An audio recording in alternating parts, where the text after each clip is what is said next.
to take a video of someone's life leaving them. But there's a business side of things. We're looking at it through the same history repeating itself. And you have to break that cycle. How do we reach out? How do we stop? Yes, this is injustice. Yes, we march. Yes, we protest. But we do $2 million worth of damage. But they are insured for $4 million. Let me tell you something that no leader in this entire face of this nation has ever said. They have never given us the equation of how do you stop inner city killings. It's the same thing that they do in business. You insure yourself. Do Black lives matter? Do minority lives matter? Hell yeah. But they would matter a whole lot more if they had a life insurance policy. Just think if every person in the ghetto, every minority had a $500,000 life insurance policy. Do you honestly think you would have to go somewhere and tell the police to stop killing you? Nah, the insurance companies will do it for you. So I'm listening to this pimp-looking brother over here, and I'm livid. I'm livid because he is pimping us out. He's disinforming us, giving us propaganda, and basically feeding us poison for the black mind. This guy says that if African Americans want to stop themselves from being killed by the police, they must invest in insurance, life insurance, health insurance, so that when the police kill a black person or injure a black person and they have to claim from the insurance feels the pain so that it pushes the police or lobbies the police not to kill black people. My issue with what he's saying is that he's saying it to make it sound like it's smart, like it's clever, but in reality it is destructive to black people. And when such information is given to our people who generally lack knowledge, who generally do not have access to information, it's going to make it sound like it's such a smart idea when it's a very stupid idea. It's stupid because in most modern societies, Western societies, because we're using Western standards here, insurance companies have got what are called prescribed funds. When they receive these premiums from black people, these premiums from anybody, those funds are already prescribed as to how they can be used. And in most countries, America included, they will regulate, they will even create policies that such funds from insurance must be invested in real estate, in property, in infrastructure, in government projects, or to buy government bonds, banking, and equity markets. This is done so that your funds are utilized to grow the capitalists of the society, who in America we all know are already white. A lot of the insurance companies then in America are already white. Most of them have a history that comes back from slavery. A lot of the insurance companies in America today, a lot of the reinsurers in the world today were involved in slavery.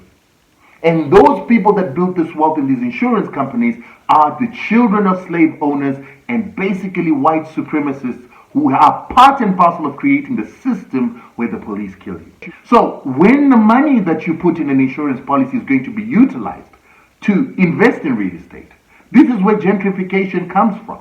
The same gentrification that develops areas where black people have been living and drives black people far away from the cities.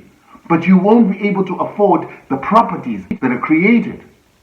It then goes further in that if that money is going to be used to create banks or invested in banks, these are the same banks that implement the redlining policy that stops you from being able to get a loan to start a business, to buy a house, or to do anything beneficial other than buying a car and getting a credit card. It's the same money that will be invested in government bonds. The government bonds are the ones that are used to militarize your police, that then shoots you and kills you on the streets. Is the same money that is used by the military industrial complex to create the weapons that are being used to take African resources, murder Africans, take their oil, take their gold, and basically keep Africa subjugated, and sometimes even to finance the terrorist groups that are in Africa. The banking system in which these insurance funds are put are the same banks that come into Africa and create monopolistic banks. The World Banks, the IMFs, and these private banks that do not give loans to Africa for industrialization, but only invest in the extraction of African resources to keep Africa poor and to keep Africa as a country that can't even protect you as the African American. People like this gentleman are dangerous. They remind me of your hip-hop artists. These rich men and women who get put in your face to destroy your minds, to destroy your thinking, to destroy your self-interest. People who've sold their hearts to the devil, and we know who the devil is, in order to destroy you and your lives.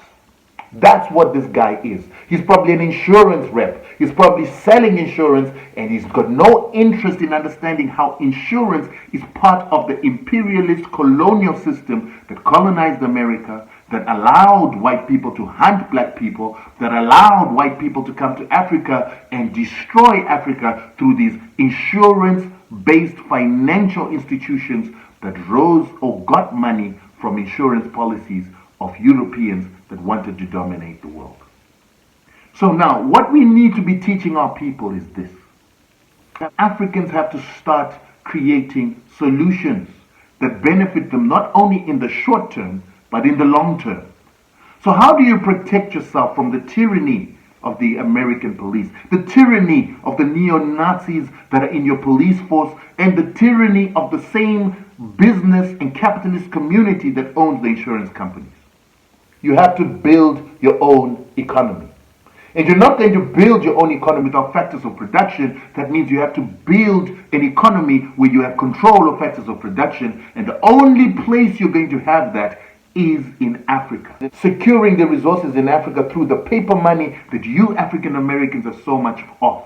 Securing the resources of Africa through your skill, through your talents, so that we can begin to control these resources, sophisticate them, and sell finished products to the global market in order to build Africa.